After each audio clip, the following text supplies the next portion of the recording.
Hello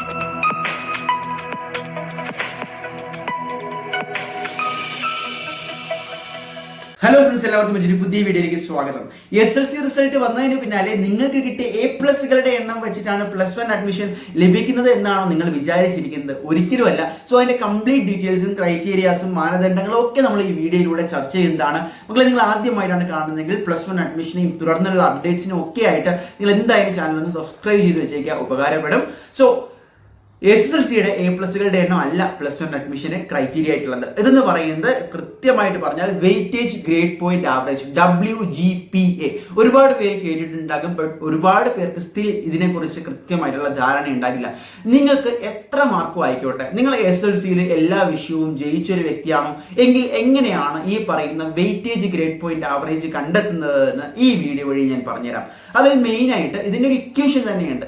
സിമ്പിളായിട്ട് പറഞ്ഞാൽ total grade point, ഇതൊക്കെ എന്താണെന്ന് ഞാൻ പറഞ്ഞുതരാം. Okay, total grade point plus weightage value of subjects divided by total number of subjects plus bonus point. അപ്പോൾ ഇതിൽ നമ്മൾ ഒരുപാട് കാര്യം പറഞ്ഞല്ലേ, ഞാൻ സിമ്പിളായിട്ട് പറഞ്ഞുതരാം. നിങ്ങൾ +1 അലോട്ട്മെന്റിന് വേണ്ടി നിങ്ങളുടെ ഓപ്ഷൻസ് രജിസ്റ്റർ ചെയ്യുമ്പോൾ, സ്കൂളുകളുടെ ലിസ്റ്റ് വയ്ക്കുമ്പോൾ, നിങ്ങളുടെ മാർക്ക് ലിസ്റ്റുകൾ കൊടുക്കുമ്പോൾ, നിങ്ങളുടെ അഡീഷണൽ സർട്ടിഫിക്കറ്റ്സ് കൊടുക്കുമ്പോൾ അവർ ഇതിനെല്ലാം വെച്ചിട്ട് നിങ്ങളുടെ വെയിറ്റേജ് പോയിന്റ് മീൻസ് ഗ്രേഡ്, ഈ പറയുന്ന പോലെ weightage grade point average calculate ചെയ്യും.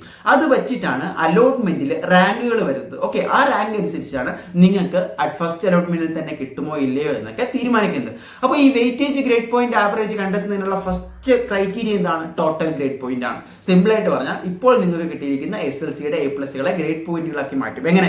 A+ന് 9 ആണ്, Aക്ക് 8 ആണ്, B+ന് 7 ആണ്, Bക്ക് 6 ആണ്, അങ്ങനെ വന്ന് D+ന് 3. അതാണല്ലോ ജസ്റ്റ് പാസ്. ഓക്കെ, ആ രീതിയിലാണ് നിങ്ങളുടെ ടോട്ടൽ ഗ്രേഡ് പോയിന്റ് കാൽക്കുലേറ്റ് ചെയ്യുന്നത്. നിങ്ങളുടെ ഇപ്പോൾ കിട്ടിയിട്ടുള്ള സബ്ജക്ട്സിനെ എല്ലാം ഗ്രേഡ് പോയിന്റിലേക്ക് കൺവേർട്ട് ചെയ്യും.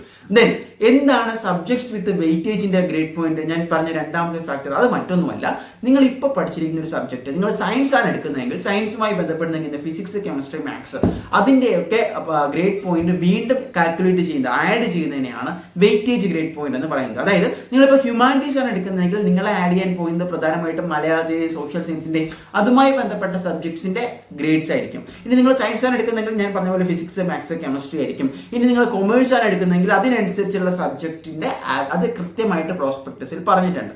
അത് കൂടാതെ ബോണസ് പോയിന്റ് ഏതിനൊക്കെ വരും? NCC, scout and guides, student police cadet, അതുപോലെ നിങ്ങൾ എന്തെങ്കിലും ഈ പറയുന്ന മിലിറ്ററി കോട്ട, അല്ലാതെയുള്ള കോട്ടകൾ, മൈനോറിറ്റി കോട്ട, അതുപോലെ നിങ്ങൾ അതേ താലൂക്കിൽ തന്നെ താമസിക്കുന്ന ഒരാളാണ്, അതേ താലൂക്കിൽ തന്നെയാണ് ഹയർ എഡ്യൂക്കേഷനുള്ള ഈ പറയുന്ന സ്കൂൾ സെലക്ട് ചെയ്യുന്നതെങ്കിൽ അതിന് പോയിന്റ് ഉണ്ട്, നിങ്ങളുടെ ക്ലബ് പോയിന്റ്സിന് ഇതുണ്ട്.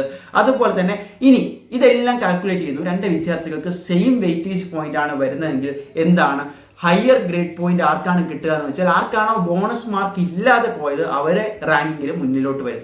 അതുപോലെ തന്നെ അതും ടൈ വരികയാണെങ്കിൽ ആർക്കാണോ ഇംഗ്ലീഷിൽ ഹൈ പോയിന്റ്സ് ഉള്ളത് അവർ മുന്നിലോട്ട് വരും. അതും ടൈ ആണെങ്കിൽ എന്താണ് കോർ സബ്ജക്ട്സിൽ, ഇപ്പോൾ ഫോർ എക്സാമ്പിൾ മാത്സോ സയൻസോ നിങ്ങൾ ഏത് ഗ്രൂപ്പാണോ എടുക്കുന്നത് ആ കോർ സബ്ജക്റ്റിൽ ഹൈ പോയിന്റ്സ് ഉള്ളവർ മുകളിലോട്ട് വരും. പിന്നെ date of birth, older candidates are given preference, അതായത് മുതിർന്നവർക്ക് മുൻഗണന കൊടുക്കും. ഇതൊക്കെ ടൈ ബ്രേക്ക് ക്രൈറ്റീരിയ ആണ് ഞാൻ പറഞ്ഞത്.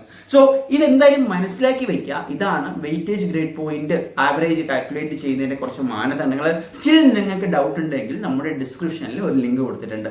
അത് ഈ പറയുന്ന പോലെ HSCAPന്റെ തന്നെ ഡയറക്റ്റ് ഈ പറയുന്ന weightage grade point average calculator ആണ്. അതിൽ നിങ്ങളുടെ ഡീറ്റെയിൽസ് എല്ലാം എൻ്റർ ചെയ്ത് കൊടുത്തു കഴിഞ്ഞാൽ അവർ എത്രയാണ് നിങ്ങളുടെ ഈ പറയുന്ന വെയിറ്റേജ് എന്ന് പറയുന്ന ഈ പോയിന്റ് എത്രയാണ് എന്ന് നിങ്ങൾക്ക് കാൽക്കുലേറ്റ് ചെയ്ത് തരും. സിമ്പിളാണ്.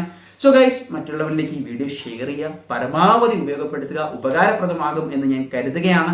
നിങ്ങളുടെ ഗ്രൂപ്പ്സിലും നിങ്ങളുടെ ഫ്രണ്ട്സിലേക്കും നിങ്ങളുടെ പാരൻസിലേക്കും ഒക്കെ അയച്ചു കൊടുക്കുക. മറ്റൊരു വീഡിയോ ആയിട്ട് കാണാം.